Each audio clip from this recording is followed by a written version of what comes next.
Okay, dear friends, this is my topic today, the art of mind, Buddha's wisdom for everyday life. Then,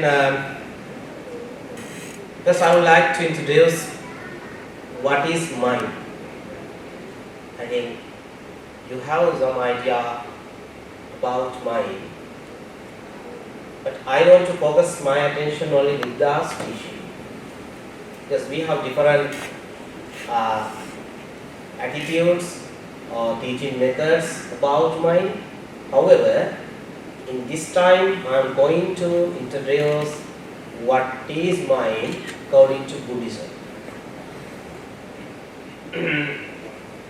In Buddhism, the mind is not seen as a solid object or an eternal soul, but as a process we follow of mental event. The Buddha described the mind using three important terms. The chitta, you can see the meaning of that, the emotive, expective mind, which feels and reacts. Mano, the cognitive mind, with things and analysis. Vijnana, consciousness, it's a knowing faculty that arises dependent on sense of contact. Those are the names given in Buddhism. There are only four teachings. The first one is mind, chitta meaning mind, cetasika, thoughts, and rupa, about all the things, material things like that, and nibbana or emancipation. Only four teach us in Abhidhamma. Therefore, it's very important Abhidhamma. According to Abhidhamma, the mind is said arise movement to movement, never the same twice. It is impermanent. Actually, the mind is always changed like that. How they believe, people had believed for thousands of years that mind is in our heart, located in our heart. Medical science found out it is not located in the heart, but in the brain, according to medical science. And, how about the Buddha's interpretation about where mind is? My main focus on the Buddha's teaching. Then this is the second interpretation about mind and where it is. Like when the Buddha wanted to explain what is mind is, he said that word durang dhamma, the nature of mind. Here you can see that word durang dhamma for traveling. Then Buddha said that I have never seen another energetic strong force or energy in the world that is stronger than the energy of the human mind. Buddha, because durangama, he used that word for always traveling. Now you are here, you can imagine, you can think about your house, you can visit there, no? Not physically, mentally you can do that. How you can imagine that power of the mind. This is the nature of mind. And ekachara, you can see the second one, ekachara, wanders alone. Mind has no companion, live and exist alone.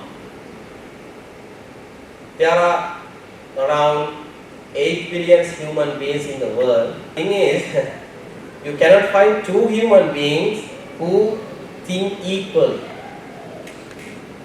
No? There are people you cannot think equally. You have different ideas, different thoughts. The next word, asariram. Next word is asariram. If you want to information about where mind is, this is the good explanation preached by the Buddha. If you want to know about what mind is, this is the good interpretation. Asariram means there is no body, specific body. Next one, ye chittam sanyamessam. If somebody can understand, who can release from all the sufferings or samsaric barriers. That is the last two statement. Ye chittam sanyamessam, meaning if somebody can understand the nature of mind, who can defeat bad things or all sufferings, then you need to understand nature of mind. This you can see now. This is the mind process. We have 6 senses: nose, eye, mouth, tongue, like that, body. Then we have objectives of 6 senses: form, sound, smell, taste, like that. Then this is the process of mind or process of samsaric life.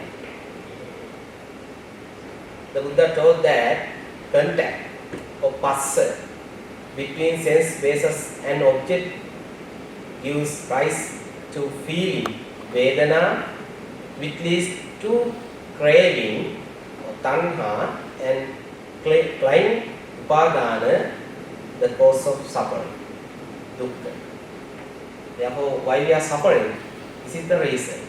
Because we are going to contact. Then we got good feeling or bad feeling. Maybe the good feeling or bad doesn't matter. However, that is kind of a craving. If you have a good feeling, that is also a craving. If you have bad feeling, that is also craving. Then, if you have a contact or passa, what will happen? You create feeling or vedana. Then, which leads to, actually, we have a, so this is the process of our samsaric life or dukkha. So, understanding this sense basis is essential for developing mindfulness. If you want to understand this process, what you have to do? You have to develop mindfulness. That means you have to do meditation. Not only that, but also practicing sense restraint or indriya samvara. Here you have 5 senses, then you have to control them by using different kind of methods. When you practice loving kindness, you can do. If you practice mindfulness of breath, you can do. If you focus contemplation of body, if you think about the body, impermanence of the body, you can reduce your attachment. Then practicing, or you need to control your 6 senses.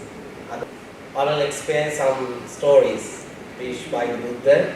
You have to release from the barriers. It's a nice story. I will tell you according by considering time. Ancient India, a trainer brought a young elephant to Buddha's town. The Buddha is one of the famous town. Then one of the men who brought a baby elephant in Buddha's town. It was tied with a thin rope.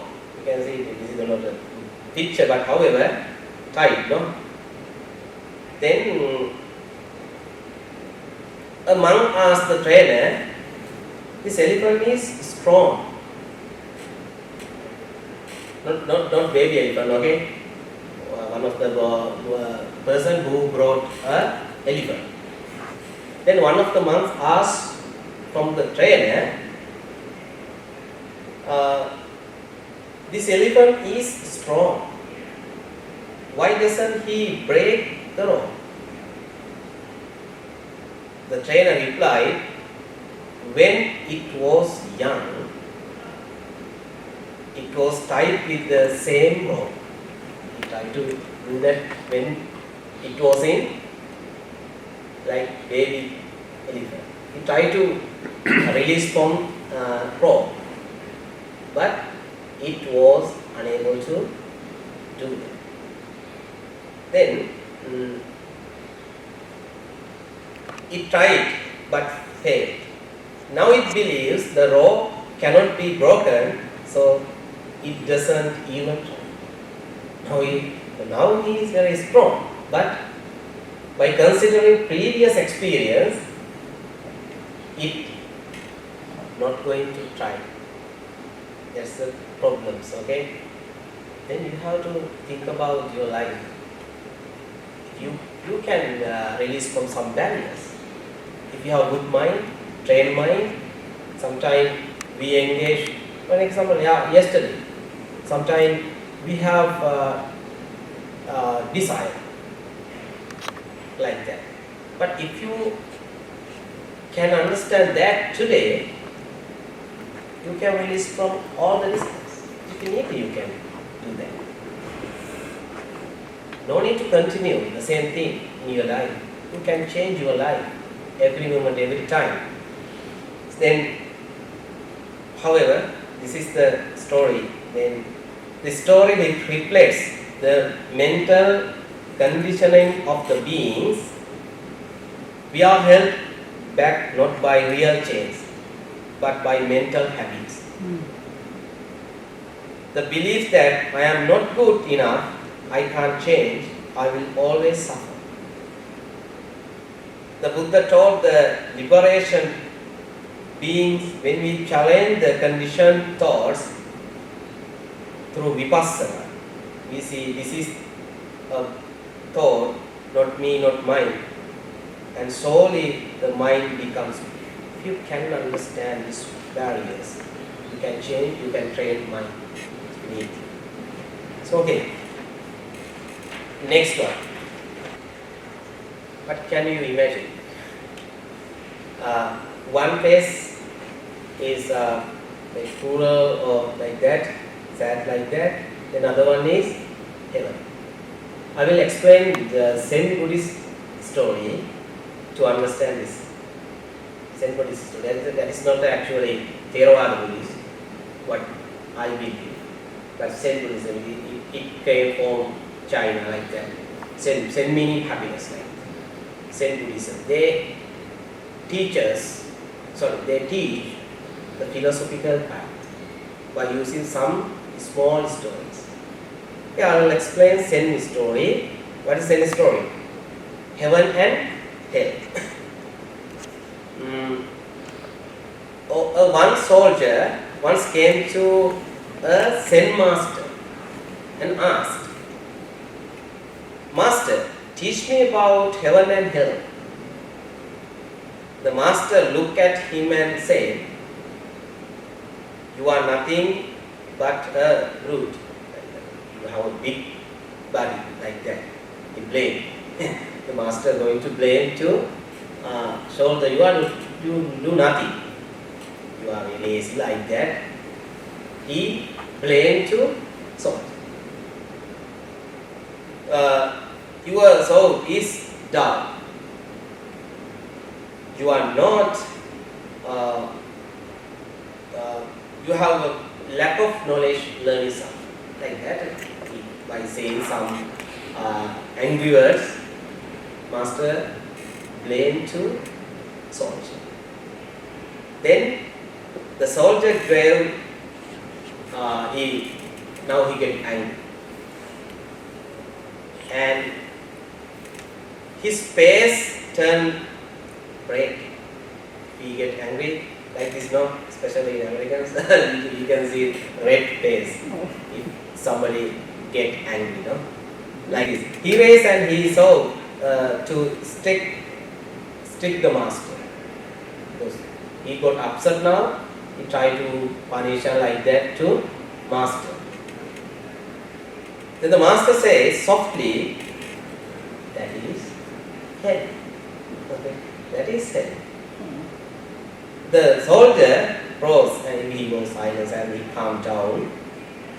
He realized his mind had become filled with heart.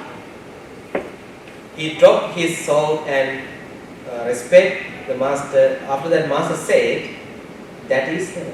After calm down, he said, he admire and appreciate like that.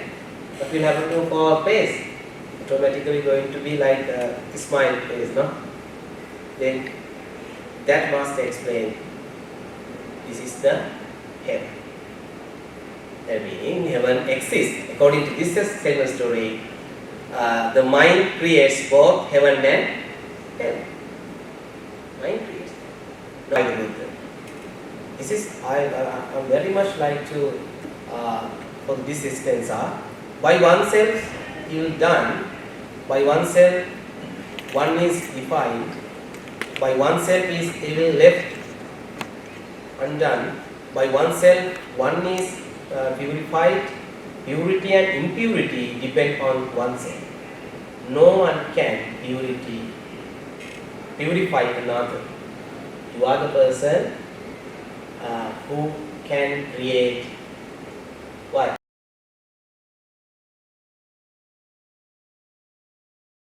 Important story.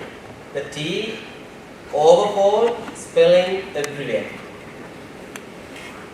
What is this? Okay, you can understand the story. This is also Zen Buddhist story, not Theravada Buddhist. But this one, this is the preached by Buddha about elephant. This is Zen story. This is also I will send this story. But you can get some idea. A famous professor came to visit a Zen master. One of the famous professor who came to meet Zen master. He wanted to learn Zen and become enlightened. What does it mean Zen? Zen means like happiness. Like he wanted to learn Zen and become enlightened. Like Buddha would like that. The master quickly poured him a cup of tea. So you can see master doing some, not this picture, but you can imagine that. The professor kept talking about what he already knew. The master kept pouring. His didn't stop that. The tea overflowed, spilling everywhere. The professor said, stop. The cup is full. The master replied, yes, like this cup, your mind is full of your own opinion and beliefs. How can I show you a Zen unless you first empty your cup?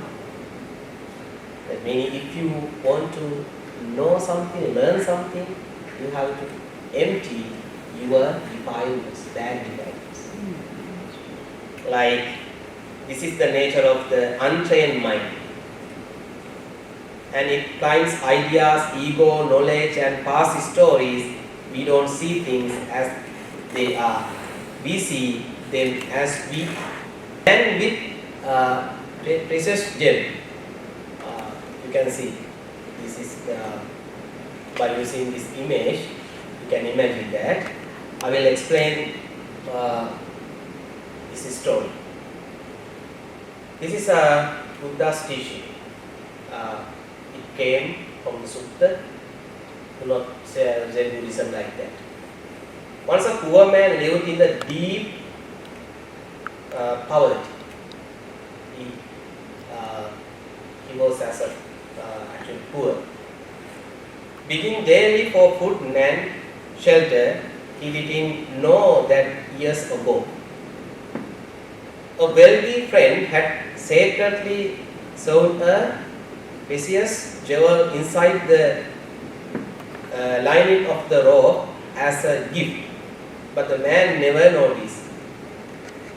You got some idea, no?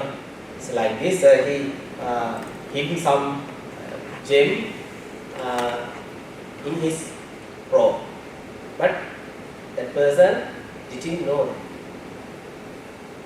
He lived he lived as a with suffering. He lived suffering 4 years, unaware that he was already rich. But he already rich because he has gem in front inside of his cloth, no? But he doesn't know that. Already rich. One day a wise monk passed by and saw him. The monk said, "Search your robe carefully. There may be something hidden." The man did, and to his surprise, he found the sparkling jewels or shining jewels. From that day onwards, his life changed. The story is a parable of the mind. The jewel represents the luminous mind, and which is pure, radiant, and full of potential. We live in sorrow, think we are helpless, energy or broken, but deep within lies a powerful mind, not be controlled by greed or greed or hatred, but awakened through mindfulness and wisdom. The Buddha said, "This mind is luminous, monks, but it is defined by passing impurities." Okay, if you cultivate good things, surely you can shine your mind. So another story is, it came from Zen Buddhism. So this is all talk about mind. Okay, this is a story. The ancient China, there was a Zen monk who lived in a small hut near forest. One day a farmer came running, breathless and panicked. "Master," he cried, "my ox has run away. Without him I can't live and my family will starve. What should I do?" The Zen master smiled and said, "Maybe good, maybe bad." He said about his ox. Already it missed from house, but after explaining to the master, he said, "What? Maybe good, maybe bad." The farmer was puzzled. He thought the master didn't understand. A week later, the ox returned, leading 3 wild oxen behind it. The farmer was overjoyed. The master, then he went to in front of the master and said again, "My ox came back and brought 3 more." The master said, "Maybe good, maybe bad." He didn't give any reply. Another week passed. A farmer's son tried to tame one of the new oxen and broke his leg. Now the farmer was sad again. "Master, why did this happen?" What was the master's answer? "Maybe good, maybe bad. Maybe good, maybe bad." Then soon after, the army came to the village, constructing all young men, catch all men, young men. Because of his injury, the farmer's son was spared. No, didn't catch. And didn't bring. The farmer ran to the master and cried. And now I understand the mind that judge quickly cannot see the whole picture. The nature of mind is jump to conclusion, send teachers us to stop labeling every experience as good or bad. The mind becomes peaceful not through control but through deep awareness. The same story. Okay, we have 3 minutes more.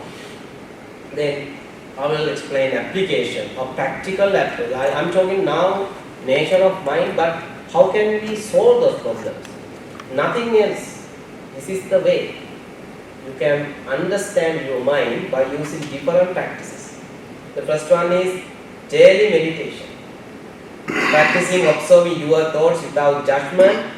Use Chittanupassana, contemplation of mind. That's a kind of a meditation. Is my mind angry, greedy, calm, concentrated like that? You have to investigate the concern about that. That is contemplation of mind, Chittanupassana. One application. And the other one is empty the cup. As in the same story, let go of arrogance and preconceptions, come to the Dhamma with humility. Another one is train the mind gently, like training wild animal. Be patient, don't punish the mind, guide it. You try to punish the mind, you have to guide it. And another thing, remember the Zen masters, he said one word, maybe good, maybe bad. Let your response come from mindfulness, not from emotion. We get some idea because of our emotion, but don't do that. The mirror and the dust. Imagine a mirror covered in dust, no reflection can be seen. That is how our mind is. When defiled by greed, hatred and delusion, but when the dust is wiped away with ethics, mindfulness and wisdom, the mirror shines. You can cultivate ethics, mindfulness and wisdom like that. You can clean your mind like this concept. And train the mind, purify the mind, free the mind. This is the heart of Buddha's teaching. Then I'm going to wind up today's session. Let us end by sharing the merits of the reflection. May all beings be free from mental suffering. May all beings find the jewel within their hearts. May our own minds become source of peace, compassion and wisdom. And may you sabbe satta bhavantu sukhikatta, may you be well, happy and peaceful.